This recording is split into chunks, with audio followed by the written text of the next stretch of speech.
আমি বাংলাদেশ পুলিশের একজন কর্মকর্তা এসআই মাসুদ রানা।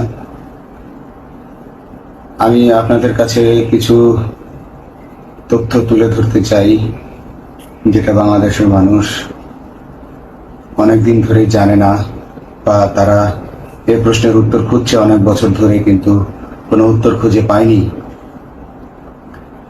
আজকে যাকে সেনাবাহিনী থেকে অব্যাহতি দেওয়া হলো, মেজর জেনারেল জিয়াউল হাসান, যিনি এনটিএমসির প্রধান ছিলেন এবং তিনি র্যাবের অতিরিক্ত পরিচালক ছিলেন। অতিরিক্ত পরিচালক অপারেশন। তিনি মেজর থাকতেই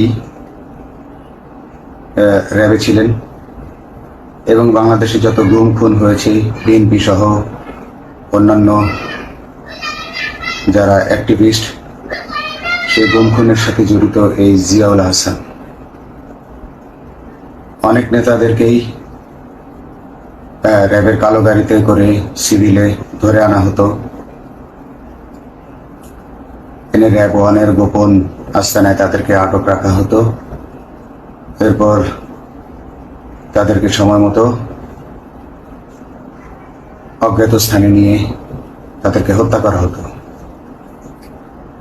এবং অজ্ঞাত স্থানেই তাদের লাশ হয়তো নদীতে ডুবিয়ে দেওয়া হতো, নয়তো তাদেরকে দাফন করা হতো, নয়তো অ্যাসিডের মাধ্যমে তাদের লাশকে গলিয়ে দেওয়া হতো।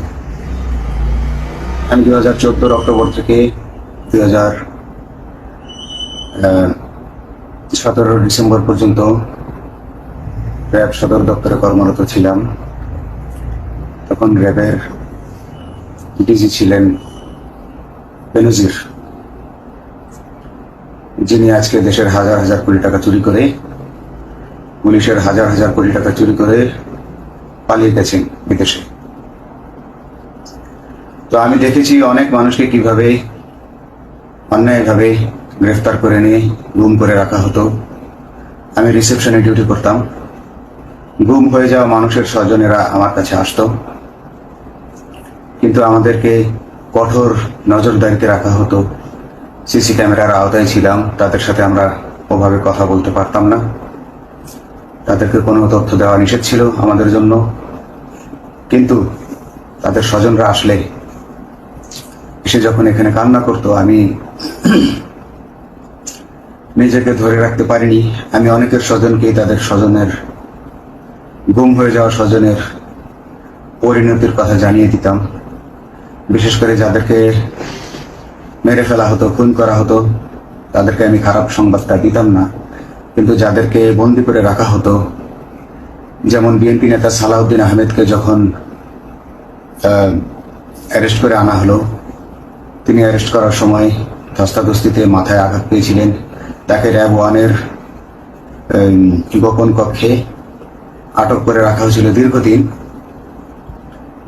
এরপর তাকে এক সময় ভারতে পাচার করে দিয়ে আসা হয়। তাকে অজ্ঞাত কারণে হত্যা করা হয়নি। তার ফ্যামিলি এসেছিল, তার স্ত্রী হাসিনা আহমেদ, তার ভাই গিয়াসউদ্দিন আহমেদ। ওনারা আমার কাছে বেশ কয়েকবার এসেছেন। আমি কয়েকদিন ওনাদের এই উদ্বেগ, উৎকণ্ঠা আমার সামনে বসে কান্নাকাটি দেখে আমি থাকতে পারিনি। আমি ওনাদেরকে কৌশলে আমার ফোন নাম্বার দিয়ে আমি ওনাদের সাথে দেখা করে ওনাদেরকে জানিয়ে দিই যে সালাউদ্দিন সাহেবকে হত্যা করা হয়নি, উনি জীবিত আছেন এবং ওনাকে হত্যা করার সিদ্ধান্ত নেওয়া হয়নি। এই সিদ্ধান্তগুলো যিনি নিতেন তিনি হচ্ছেন বর্তমানে মেজর জেনারেল জিয়াউল হাসান, যাকে আজকে অব্যাহতি দেওয়া হয়েছে। শুধু অব্যাহতি যদি দেয়া হয়, তাকে যদি বিচারের মুখোমুখি করা না হয়, তাহলে এই আন্দোলনের, এই স্বাধীনতার কোনো মূল্য থাকবে না। আমি আজকে আর কাউকে ভয় পাই না। আমি আজকে বিশ্বাস করি যে আজকে আমাকে এই সত্য বলার জন্য কেউ গুম করে দিতে পারবে না, এই সত্য বলার জন্য কেউ আমাকে অ্যারেস্ট করবে না। সেই কারণে আমি বুকে সাহস নিয়ে আজকে কথাগুলো বলছি। আপনারা যারা বিএনপি নেতা ইলিয়াস আলীর অপেক্ষায় আছেন, তাদের জন্য দুঃখজনক সংবাদ। তাকে অনেক আগেই হত্যা করা হয়েছে।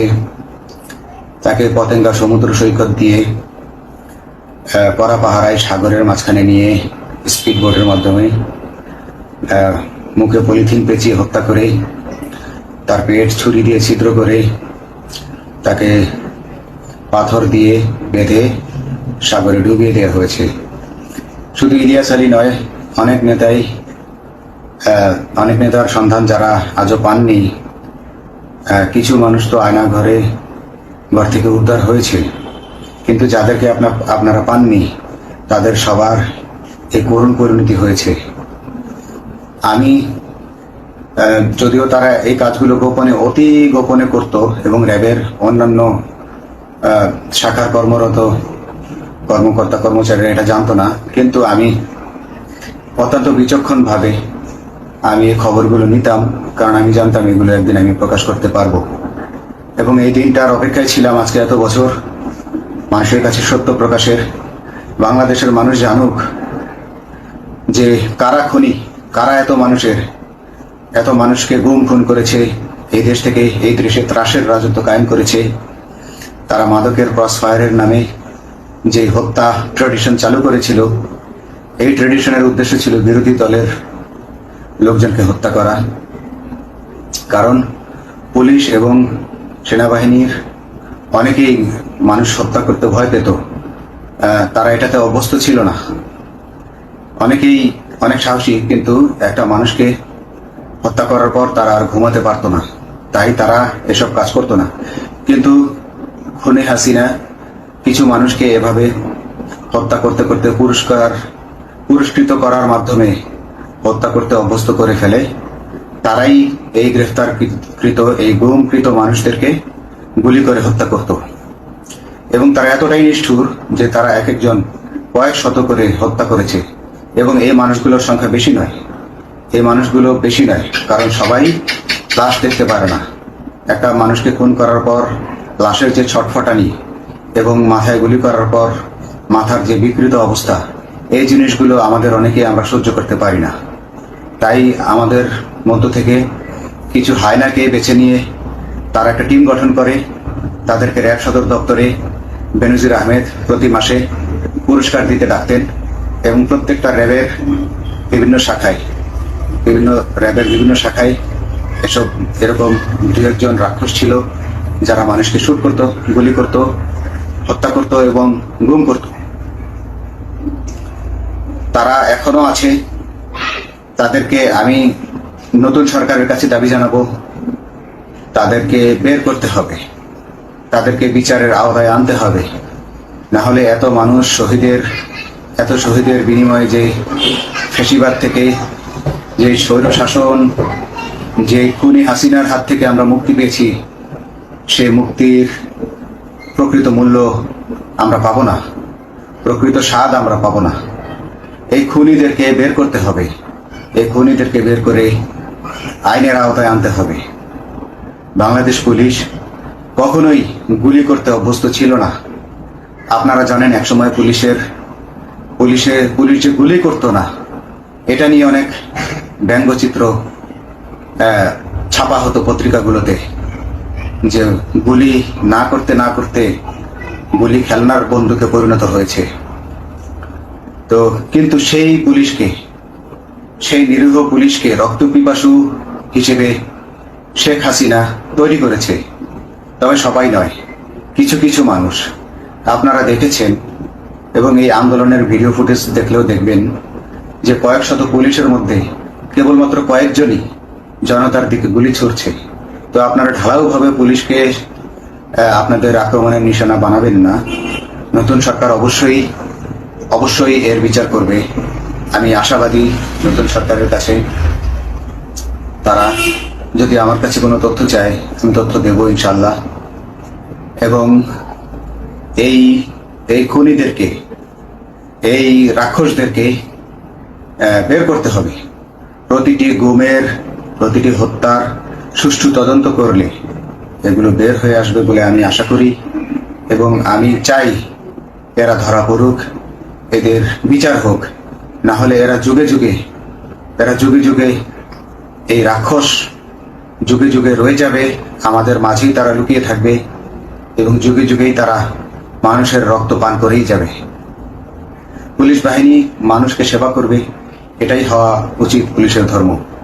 পুলিশের ধর্ম হবে মানুষ, পুলিশের জন্য, পুলিশ মানুষের জন্য। উন্নত রাষ্ট্রের পুলিশ যেভাবে, মানুষ যেভাবে পুলিশকে ডাকলেই পুলিশ 5 মিনিটের মধ্যে ছুটে যায়, তাকে সাহায্য করে। আমরা বিভিন্ন ভিডিওতে দেখি যে পুলিশ হাঁসের বাচ্চাকে রাস্তা পার করে দিচ্ছে, একজন অন্ধ মানুষকে রাস্তা পার করে দিচ্ছে। বাংলাদেশের পুলিশ এমনটাই করতে চায়, আমরা এমনটাই করতে চাই, কিন্তু সেই পরিস্থিতিতে আমাদেরকে রাখা হয়নি। আমাদেরকে রাখা হয়েছে দৌড়ের উপর, আমাদেরকে রাখা হয়েছে বিভিন্ন অন্যায় কাজের উপর, বিভিন্ন অন্যায় আদেশের উপর। কেউ যারা মেনেছে তারা ভালো ভালো জায়গায় পোস্টিং নিয়ে থেকেছে, যারা মানেনি তাদেরকে খারাপ খারাপ জায়গায় পোস্টিং দেওয়া হয়েছে, কারো চাকরি হয়ে হারিয়েছে, কাউকে সাসপেন্ড করে রাখা হয়েছে। আমি নিজেও একজন এমন বৈষম্যের শিকার, অন্যায় মিথ্যা মামলার শিকার হয়ে আমি নিজেও বর্তমানে সাসপেনশন অবস্থায় আছি। এবং এই সাসপেনশন অবস্থায় থেকে আমি আল্লাহর কাছে শুকরিয়া জানাই, কারণ এই সাসপেনশন থাকার কারণে আমি ছাত্র জনতার আন্দোলনের সাথে সংযুক্ত হতে পেরেছি। আমি সবসময় আল্লাহর কাছে দোয়া করেছি যে আল্লাহ, তুমি আমাকে মুজাহিদ হিসেবে কবুল করো, আমাকে জিহাদ করার তৌফিক দান করো এবং আমাকে শহীদী মৃত্যু দান করো। এবং আল্লাহ আমার দোয়া কবুল করেছেন। আমি ছাত্র জনতার সাথে এই জিহাদে অংশগ্রহণ করেছি, ছাত্র জনতা সফল হয়েছে। আমি গর্বিত আমি এই আন্দোলনে একজন পুলিশ অফিসার হয়েও আমি অংশগ্রহণ করতে পেরেছি। তো যাই হোক, আমি চাইব যে বাংলাদেশ পুলিশের, র্যাবের যে সকল কর্মকর্তা অগণিত মানুষের গুম খুনের সাথে জড়িত ছিল তাদেরকে ধরা হোক, তাদেরকে আইনের আওতায় আনা হোক। আমাদের মতো অনেক অফিসার আছি যারা এসব কুকর্মের সাক্ষী, আমরা সাক্ষ্য দেব। আমরা এখন আর ভয় পাই না। আমরা আসলে যে ভয় পেয়েছি তা নয়, আমাদের বাহিনীতে টিকে থাকাটা জরুরি ছিল। জনগণের স্বার্থেই আমাদের বাহিনীতে থাকা জরুরি ছিল, কারণ আমরা যদি বাহিনী থেকে আউট হয়ে যেতাম তাহলে এসব তথ্য আমরা জানতে পারতাম না এবং জনতার কাছে পৌঁছাতে পারতাম না। জনতার কথা বলতে হলে, জনতার সাথে থাকতে হলে আমি পজিশনেও থাকতে হবে। এই জন্য অনেক কিছু প্রকাশ করিনি, কারণ আপনারা ভালো মতোই জানেন যে অনেক সেনাবাহিনীর মেজরকেও গুম করে দেওয়া হয়েছে যারা মুখ খুলেছে। আমি তো একজন সামান্য সাব ইন্সপেক্টর, আমাকে গুম করে দেওয়া তাদের 1 সেকেন্ডের ব্যাপার ছিল। তো আমি এখন বিশ্বাস করি যে এখন সেই দিন, সেই কালো মেঘ সরে গেছে আকাশ থেকে, আকাশ মুক্ত হয়েছে, এই দেশ জালিমের শাসন থেকে মুক্ত হয়েছে। আল্লাহ তাআলা আমাদের উপর রহমত বর্ষণ করেছে। অগণিত মুসলিমের দোয়া আল্লাহ তাআলা কবুল করেছেন, অগণিত 18 কোটি মানুষের দোয়া আল্লাহ কবুল করেছেন। এইভাবে হঠাৎ করে 15 দিনের মধ্যে 15 বছর ধরে গড়ে ওঠা রাক্ষসের পতন ঘটা আল্লাহর রহমত ছাড়া, আল্লাহর রহমত ছাড়া এটা কখনোই সম্ভব হতো না। আমি আল্লাহর উপর ভরসা রেখে বলছি, আপনারা নতুন প্রশাসনকে ঢেলে সাজান, পুলিশ বাহিনীকে ঢেলে সাজান। এই সিস্টেমের মধ্যেই, পুলিশের এই সিস্টেমের মধ্যেই গন্ডগোল আছে, নিয়োগের মধ্যে গন্ডগোল আছে।